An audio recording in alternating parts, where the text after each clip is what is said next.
Tive nos braços a aurora de estio, ainda nada abrira a porta dos palácios. A água estava morta, as zonas de sombra não abandonavam a entrada do bosque. Caminhei, despertando os hálitos vivos e tépidos, e as pedrarias olharam, e as asas ergueram-se sem ruído. A primeira aventura foi no caminho, já cheio de frescos e lívidos clarões, uma flor que me disse o seu nome. Ri-me para a Wasserfall loura, que se encaracolou através dos abetos, no cimo prateado reconheci a deusa. Então, um a um, tirei-lhe os véus. Na alameda, agitando os braços. Na planície, onde a denunciei ao galo. Na cidade, ela fugia entre as torres e as cúpulas. E correndo como um mendigo sobre os cais de mármore, eu perseguia. No alto da estrada, perto do bosque de loureiros, cobria com os véus desordenadamente recuperados e senti um pouco o seu imenso corpo. A aurora e a criança caíram na orla do bosque. Ao acordar, era meio-dia. Estamos com Iluminações, uma cerveja no inferno, Jean Arthur Rimbaud. É um livro com poemas, prosa, com versos livres, com prosas muito peculiares. A escrita dele é muito peculiar, sem dúvida. É a primeira vez que eu estou a ler algo deste autor. E ainda estou aqui nas minhas pesquisas sobre a vida dele, a questão também destes dois livros, que investigadores, ainda do que eu li, é como se ainda não houvesse uma certeza de qual é que ele escreveu primeiro. E a vida dele tão breve, sendo que ele morreu aos 37 anos, doente, e como foi breve e como o tempo de escrita dele foi aquele período que todos sabemos da adolescência, e então sente-se como é que veio tudo isto com tanta força. É incrível a maturidade da escrita dele, para um jovem de 19, 20 anos, e que de facto naquele período pequeno, ao fim e ao cabo pequeno, de tempo, ele escreveu estas coisas tão complexas. Quando lemos parece que é como se não entendêssemos, como se não seja uma coisa terrena, ou muito óbvia. Os títulos, por exemplo, como no da Aurora,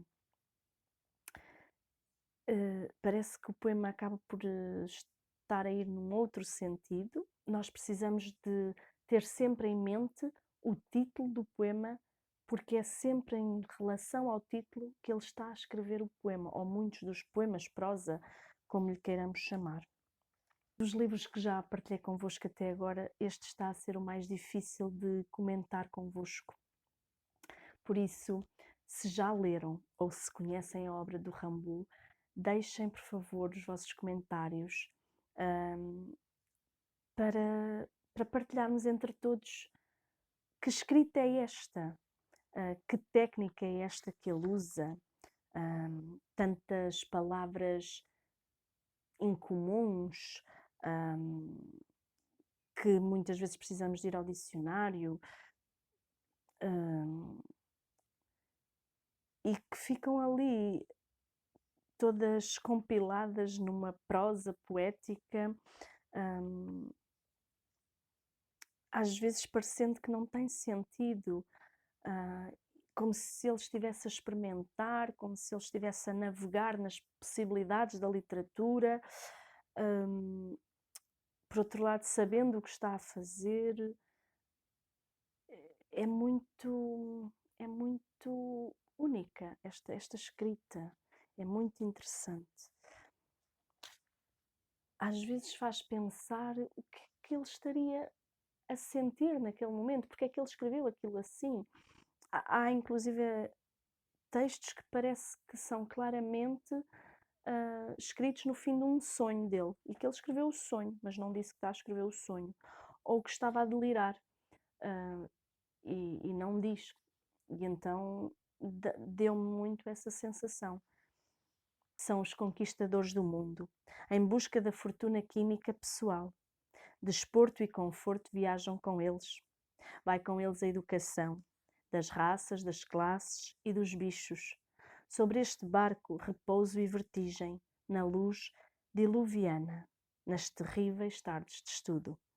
Depois das conversas entre os aparelhos, o sangue, as flores, o fogo, as joias, dos cálculos ansiosos deste barco fugitivo, vemos rolando como um dique frente à roda hidráulica motora, monstruoso, iluminando-se sem fim, o seu estoque de estudos, imersos no êxtase harmónico e no heroísmo da descoberta.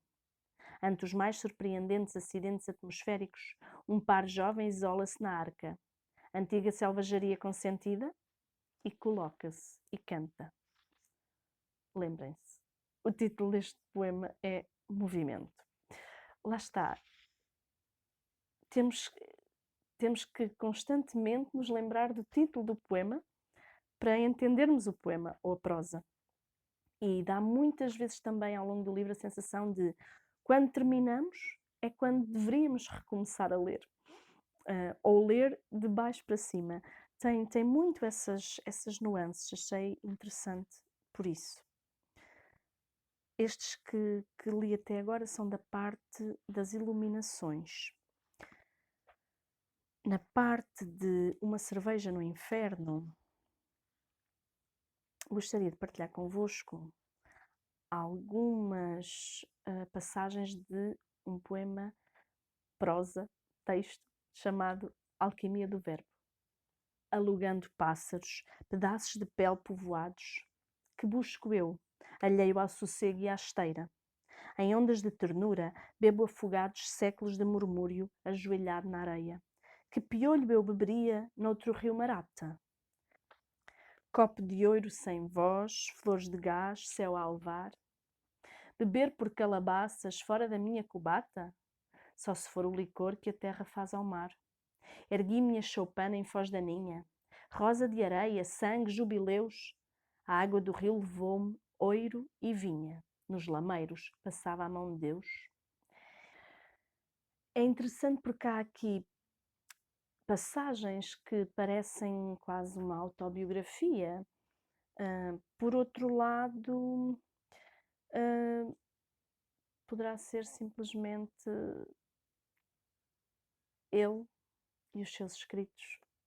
De frisar também que a tradução deste livro foi feita pelo Mário Cesarini e, inclusive, a capa do livro diz versão, e é de facto uma versão, porque no final do livro vem inclusive uma nota do tradutor, vêm mais notas parágrafas, vêm algumas explicações em relação a alguns poemas, algumas notas ao texto, e com elas também aprendemos imenso e compreendemos muitas vezes o porquê de certos versos e de certas palavras, tanto na versão original como na versão do Mário Cesarini, o porquê dele fazer certas escolhas, inclusive o porquê de Uma Cerveja no Inferno e não ter feito a tradução de Une saison en enfer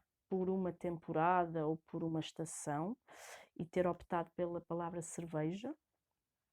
Por isso recomendo mesmo a lerem e a descobrirem, para eu também não desvendar demais, para quem não conhece. E termino com esta passagem. Agentes de igreja dirão: pois é, o Senhor está a falar do paraíso. Não há nada para si na história dos povos orientais. É verdade, sonhava com o paraíso. Que importância tem para o meu sonho esta pureza das raças antigas? Os filósofos: o mundo não tem idade. A humanidade desloca-se, simplesmente. Vivemos no Ocidente, mas o Senhor é livre de habitar o seu Oriente, por muito querunchoso que o requeira, e de habitá-lo bem. Aqui fica então iluminações e uma cerveja no inferno? Venham daí os vossos comentários. Até ao próximo episódio.